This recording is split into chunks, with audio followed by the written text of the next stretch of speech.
Who asked that question? That is ridiculous. For $10 million? If I'm Carson Beck, I love that idea. I'm coming back the following year for another $10 million. Man, they'll come find that guy in his apartment. Man, he better be there August 31st. Welcome back, everybody, to the Nevin Shapiro Fan Club experience here. I'm back with Nevin Shapiro, and today we're going to have a little coffee chat with Nevin Shapiro. There's going to be multiple topics. Carson Beck's included, Miami's included, prisons included, and there is a special surprise that Nevin has for everybody. So please like, please subscribe, and let's get into the action. I want you to talk about your favorite recruiting story. It's one of my favorite topics that me and you kind of just chat when we're just bullshitting around the yard. And we're just having conversation. I think they're hilarious. Well, they are hilarious. Yeah, I think they're... I mean, people don't believe they exist, but, like, could I make this up? No, that's what they're great. They're so good. You don't have to name any names. If you want to, you can, whatever. Just whatever your favorite one is, or one of your favorites, please. I'm going to say mid-2000s. Let's just say that time. We had this guy. He was a top 5 recruit, top 10 nationally maybe, out of the state of Louisiana. And we really, well, it wasn't my decision, but whoever was on top of his recruitment was like, we got to get this kid. So, you know, I go into my mode and I do one of my shindigs in Miami Beach. I rent a mansion. It wasn't going to be mine. Yeah. Because I'm not going to destroy my place. And, you know, I had a lot of entertainment going on. Let's just say there was 100 to 200 women in the place. Yeah. And, you know, it was festive. It wasn't like XXX rated type stuff. It was just very festive. And, you know, the music was banging and everything. We had a DJ, the whole thing. Anyway, so this kid shows up, and I don't know if the guy was his uncle, his agent, his chaperone. I don't know what he was. I'm watching this kid and I'm saying, this kid's not comfortable. But meanwhile, I'm watching his dad or whoever he was. And this guy is just shaking his head in between multiple breaths, pouring champagne, going nuts. And I'm thinking to myself, I don't know if I'm recruiting the right guy here. So I'm going to just fast forward. So the night goes on, and obviously there's things taking place all around me. And I get a call from the main guy who had me recruiting this guy. He's like, yo, Nevin, man. And it's like 6 in the morning, and I'm like, I'm just waking up, walking in, and he goes, yo, is so-and-so in the boat? Is he coming? I go, man, I got good news and I got bad news for you. He goes, what do you mean? Well, what's the bad news? I go, the bad news is that kid ain't coming. He goes, what? Well, what's the good news? I go, man, if that scholarship's still available, I know his uncle's in.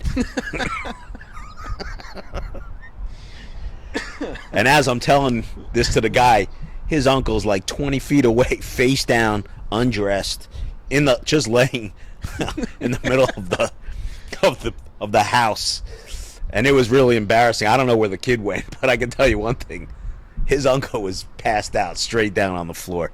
Great story, man. Wow. Great story. That's one of my favorites that you tell. And the kid went on to play in the NFL, just so you know. Okay. Yeah, no. I won't blow up his spot. No, of course. But that was just one. That's a classic. Of a million. Yeah, I know. That was one of my favorite ones for sure. So I was hoping you were going to pick that one. Yeah. This next question is for the viewers. We've been posting a lot of stuff about Carson Beck. Yeah. And that's what's been blowing up the most. Everybody is interested in this topic. Our views have been going crazy about Carson Beck for whatever reason. Yeah. So this is the question I have. Do you redshirt Carson Beck if Luke Nickel comes in and lights it up in the spring? Who asked that question? That is ridiculous. For $10 million? If I'm Carson Beck, I love that idea. I'm coming back the following year for another $10 million. Yeah. No way are they redshirting that guy. Man, they'll come find that guy in his apartment, these fans, if he don't show up. Man, he better be there August 31st. We discussed this already. Right. Like, this is it. And by the way, my commentary on Carson Beck, I think he is a great acquisition.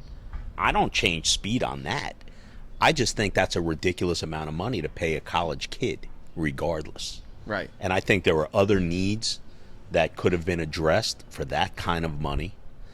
So I'm not sour on Carson Beck in any way, shape, or form, just to reiterate. Right. I just shared what was shared with me from someone that has some insight from the Georgia alumni, someone who's involved in the process. I don't have any reason to suspect he would be lying to me because he doesn't have any skin in the game. He doesn't care. He's just passing on information to me, like casual fans would. Right. And so I don't think Carson Beck was a bad move. I just think it was a ridiculous amount of money to pay for anybody, whether he was coming off an injury or not. Right. That's my position on that. Maybe But if it was Cam Ward, you'd give him that kind of money. Maybe. Because who knew Cam Ward was going to be that incredible? Yeah, that's true. You can't speculate on how good a guy is. And Cam Ward was amazing, as we've shared a number of times. Right. Everyone saw that. And listen, he's going to be the first pick in the draft, right? More than likely. So others think that too. Right. Not just us as Miami fans. And what would Cam Ward get if he was coming back this year? Maybe that's a number he would have gotten. But how could you have paid anybody that kind of money a year ago? That's just a crazy amount of money for a college kid. It's just a crazy amount of money. It really Injury is. or no injury. Like, I hope Carson Beck is... I don't see any reason why he's not going to be as advertised. But how do you live up to $10 million billing? If he has one bad game, you know how this fan base gets. I know they're not going to be. They're not going to be kind. There's going to be a drop off. There has to be from Cam Ward to him. There's no way that he comes in and lives up to. This guy Cam Ward set the bar, man. He really did, and it's really high. That's the problem. I mean, he set the bar. Yep. So Miami's offense line is going to be really, really good. I mean, I would say they definitely have a top 5 offense line in America nationally. Yeah, absolutely. If not the best, maybe. Mario's done an amazing job building that offensive line. No question about it. He's prioritized it, and it shows. Right. So give him his credit where it's due as it relates to that. Some of the other commentary and criticism, as we share with Mario, doesn't have to do with the offensive line, has to do with some other matters. But as far as an offensive line goes, he's built that. No, he's done a great job on the offensive line. Gets credit for that, no question. So let me ask you this: do you think Cam Ward made the OC at Miami look good, or is the OC that good? Great question. I don't think anybody can give that answer. Cam Ward did a lot of improvising. That was incredible. Like, I would liken it to like Devin Hester on special teams, kick returns, and punt returns. You can't coach that. That's instinctive. And Cam Ward just, it started with that first pass, that first game against Florida when he threw that pass to Jacoby George in the back of the end zone. Just chilling back there. Just let rip a laser shot to the back of the end zone. Great catch, too, by Jacoby George. But, just a stop position. Bing! Great pass. And, so that's Cam Ward. That's not Shannon Dawson. I think Shannon Dawson's offensive game plan and the system he runs was really tailor-made for Cam Ward. But Cam Ward had a lot to do with how great it looked, too. I mean, they both deserve credit. But Cam Ward's incredible, man. Yeah. I just got a lot of love for that kid, man, the way he played. Percent. That's why I'm so bitter when I talk, and I'm negative when you ask me certain things about Mario and certain things. I don't dislike Mario. I just don't, I just think that we choked away that season. That was just a great opportunity. That's really how I feel. There's no animosity towards him. That's just really how I feel. We should not. You just had an unreal setup, and it just should have. They should have been in the. They should have been in the playoffs, and they should have advanced. Definitely should. That's it. There's no questions asked. Should have been in at the very least. At the very least. They should have advanced. Yeah. I mean that's it. Should have made the ACC at the very, very least. I don't change stride on that. No, I'm with you. I was at that Syracuse game. It was horrible to watch. Yeah, I don't change stride on that at all. Being up 21-0. Yeah. It was sickening. I walked out of that stadium sick. Yeah. It was, yeah, no, I was sick too. Yeah. I agree. So this is a question that I personally drafted here, and it's because we do meet and we do have sit-downs. We're not going to name any names with former players. It's not one in particular or anything like that. But why do you think Mario doesn't have former Hurricanes on the staff or at least even on the sidelines? That's truly a question for Mario to answer. I can give my opinion, but that's a question better suited for him. What's your opinion? My opinion is he doesn't want to cede control or credit to anyone and wants to be the be-all, end-all of this program. I think the word that gets used a lot, and you can confirm this for whoever may be watching us, Yes. the word that's used a lot is dictator. Dictator is the word that I hear a lot, Yeah. as do you. Yeah. So when anyone listens to this, I'm not picking at Mario. I'm really speaking on behalf of a lot of the former guys who want to speak this because they know I'll say it. Yeah. Well, if you're going to be honest and you're going to talk in media structure or media platforms, you have to be honest. Yeah. You can't tell people what they want to hear. You got to tell them what they need to hear, which is the truth. And that's my feeling with Mario. I think he doesn't want to share credit. I don't think he wants to be the be all end all. He likes to use the word alpha dog often. He wants to be that alpha dog. Him. That's the only answer I could give. I don't know. I'm not inside his mindset. You know, how do you not have Reggie Wayne as a receivers coach? Or Lamar Thomas? Or whatever. Not that Kevin Beard's bad. Kevin Beard he was great this year. But I'm just saying there's a lot of rumors about him not getting re-signed. Kevin Beard. Not that he deserves to not be re-signed. He does. But okay, so why wouldn't you have a former great? Lamar Thomas was a multiple-time All-American. Reggie Wayne's a Hall of Famer. Should be. That's another topic I won't get into. How does Reggie Wayne get snubbed and not get into the Hall of Fame? That's just absolute bullshit. They don't like Miami guys. It is what it is. We should have 10 guys in already in the last... You know what it is. We could have one every year. I mean, you know what it is. It really is. Yeah. And, you know, there's a lot of anti-Miami hate, man. There is. It's always been us against bias. the world. I was at the Heisman ceremony with Willis McGahee back in 2002, and Dorsey was there as well. And I listened to the media. They didn't know I was a Miami guy. I was just sitting there, and I'm listening to them talk about fuck these Miami guys and this and that. And I had to listen to it. And then we went and played Ohio State 2 weeks later. And like, there's you love us or you hate us. That's it. You don't sit on the fence. Love them or fuck them. That's it. Right. As it relates to Miami.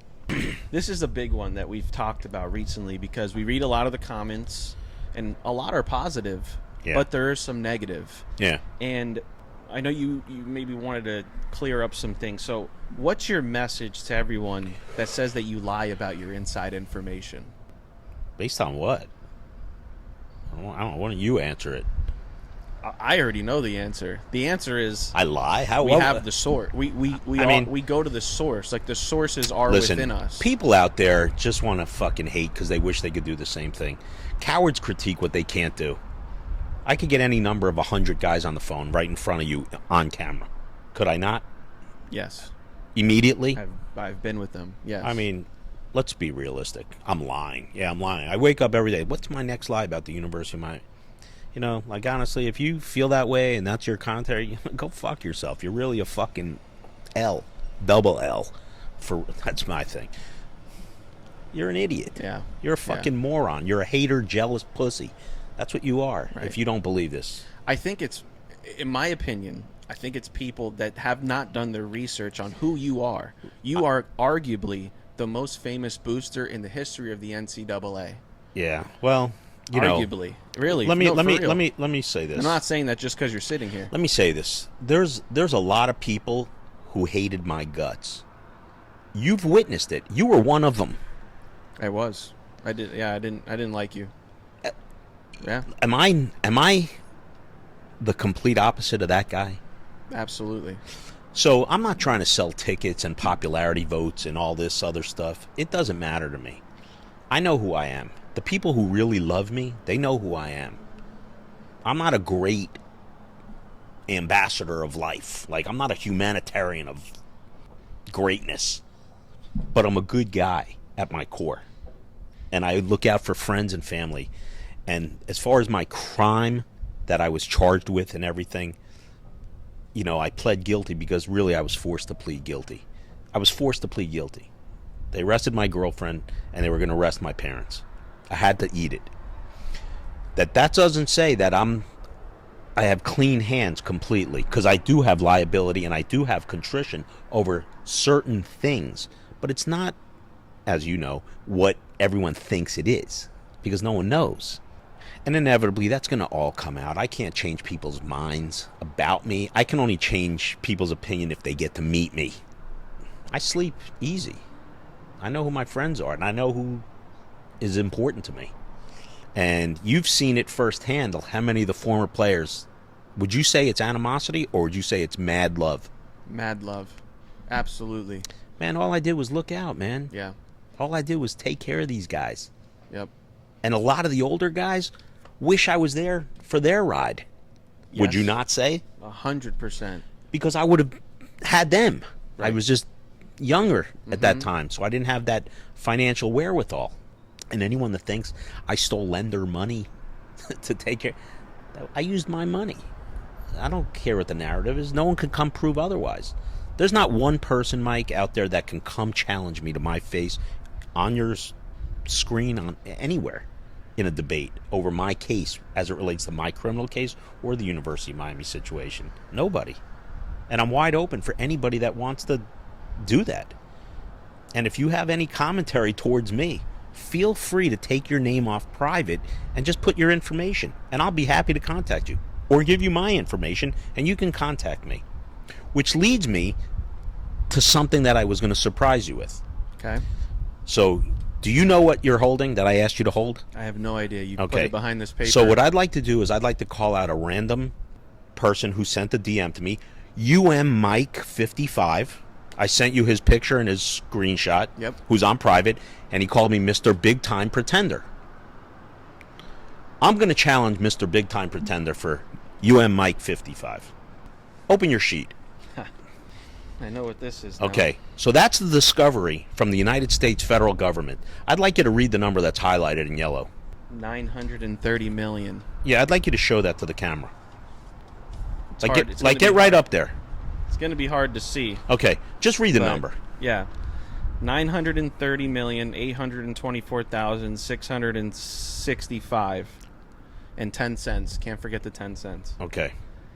Your net loss was 79,159,000. And then they added 3 million after the fact. Okay. Right. That was restitution. Yeah, which was paid, right? Which I showed you. Yep. Correct? Okay.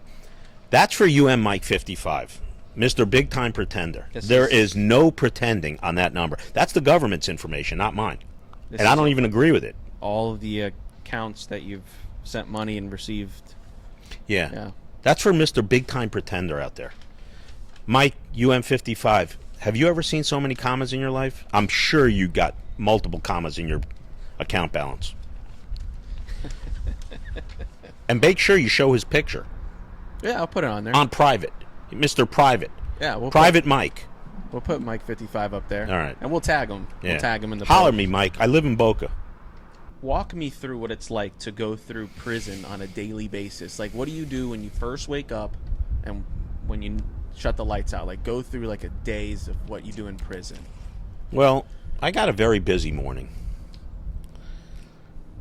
I'm heavily involved in the coffee making. Okay. With my Cuban crew from Miami. Love those guys. But, coffee's important to us. We're in Miami, we do our shots. You know how it goes. Yeah. Man, it's fucking boring, man. You're on a routine. You better have a routine or else you're just going to lose your mind. Until I developed a routine, I was really driving around on a tricycle in circles and writing with crayons all over my face. It's a really boring existence, man. I played ball 4 hours a day, probably. Afternoon and evening. Okay. Played softball and basketball often, till I got to the point when I went to another place where it was too cold, and then I just read a lot. And, I overeducated myself just reading. And I really got very heavily into law work. And that was by attrition. I didn't really try to learn so much, but when you go through this situation, you become very knowledgeable about how federal law works. And I tell all my friends, if you ever, God forbid, get arrested, you don't call an attorney, call me, because I know the system and how it works. And spending $1 million on an attorney, it's a waste of money. When they got you, they pretty much got you, and it's a really difficult situation. And obviously, you've been witnessing personally what's going on with the documentaries and whatever's going on in my world. And to this day, even though I was living just an incredible lifestyle out prior to going away, there's still no better story than my time inside. It is. We've talked about it a little. And It's an incredible. I mean, comedy, serious, gut wrenching. It has everything. And just what I experienced and who I was in there with, the Bernie Madoffs of the world and gang bangers and from all walks of life. And that was actually a question I had, like who were you in with, like, so that the yeah, viewers know. So from a white collar standpoint, I wasn't in the same unit or security level, but I was with Bernie Madoff. Bernie Ebbers from MCI WorldCom. We were pretty close. Jeff Skilling from Enron. When I got to a camp later on, he was there. A number of celebrities. The rapper Loon, Apollo from Atlanta Housewives, I think he was. I'm not big on that show, but everyone in there knew him. The guy from New Jersey Housewives. Yep. Joe something. I don't know his name. He was in there. There was a big spy, Jonathan. I can't remember his last name. Big spy, Israeli spy. Boston George from the movie Blow. Jesse Jackson's son was in the shoe at the same time I was. Man, there's a lot of guys, and I'm sure I'm in their answer if someone asks them that question. Yeah. And Rumil Robinson, who I played basketball with, he won a national championship at Michigan, I think 1989, and I liked Rumil a lot. We used to talk every day, and yeah, it was a real who's who. Right. Jarrett from Subway. He was in there with you? Jarrett from Subway. Oh my gosh. Yeah. Did you actually physically see him? I didn't see him. I think he was there maybe for like a few days, and then he got moved. I don't remember what happened, but he was there. I didn't see him, but he was there. Like, he had just come in. Wow. Yeah, he was there. Sick. Yeah. Yeah. So, it was a real, experience for sure. I mean, I'm certainly not happy that I went away, but I grew up going away. Yeah, matured you. In a lot of ways that I would never have matured in. So the experience was priceless for me and very, very valuable, albeit expensive. I lost 10 years of my life. My parents aged considerably. I have a lot of guilt about that, but I can't kill myself over it and eat myself up like a cancer because can't get it back. It's over. Yeah, it's over. It happened, It's a moment in time, and I'm better for it. I'll say that, and I'm wide open. I'm very transparent about my time inside. I know I'm going to be relieved of these charges. I'm not going to get my time back, but I am going to get exonerated in the court of law. I'm fairly confident about that. And people don't know what I know. And there's, obviously you've learned some, but you're still way behind from what is known. There's a reason why I'm dealing with a number of outlets for life rights and all kinds of stuff. Yep. It's an incredible story. It is. It's very deep. Yeah. It's very deep. What's it like being in solitary confinement for 23 hours a day and 1 hour of rec? Like, it wasn't, just so you know, it wasn't 1 hour rec. There are days there's no rec, and on the weekends it's over. Okay. So if it's raining or this and that, you're stuck. Like, you might as well consider you're locked down 24 hours a day. You're in a box, man. You're in a room that's like... Is there a clock? Can you see? Like, nothing. do you know what time it is? No. What do you do? You follow it by your meals. Okay, that makes sense. So breakfast, lunch, dinner, right? Breakfast, 6 a.m. dinner 4:30, lunch 11 a.m. Okay. So after 6:30, you know, like you're not getting your next meal until You're done. You're done. That's it for the day. 2 pieces of bread. If you can get 2 pieces of bread, you're happy. In other words, if you only have 1 piece, but you get 2, you like came up. It's terrible. It's terrible. Do you read? What do You read. You lay. read? You lay and you read. Yeah. For 6 months almost, I did that. Wow. You must have been going insane. Well, I was insane for the first month, and then it just got to the point where I must have done 2,000 push-ups, and you just wear yourself out, and you get on a routine, and by the time it was time to leave, they're like, Shapiro, it's time to leave, and I'm like, let me get another week or 2. I was just so Institutionalized almost. calm. Yeah. I was within, but when I did this time, I got past that threshold of, I just let it all go. Yeah. Yeah, you finally let it out. This was great. Covered a lot of topics. I want you guys to ask, listen, this started off as a gag. It was his idea, and this guy hated my guts. So I invite anybody who wants to sit in on one of these sessions with us. So I'll sit down with anybody. Anybody. You could hate my guts. I'll sit down with you. I'll answer anyone's questions. Anyone. Yeah. I have nothing to hide. I'm transparent about it. Yep. Am I not? Yeah, you are. I let you sit in my apartment and check out anything you want. And I'm not even there. Right or wrong? Absolutely. All the time. Anybody who wants to find out who I am, what I'm about, how I rock and roll, if I'm a good guy, if I'm a piece of shit, feel free. Yep.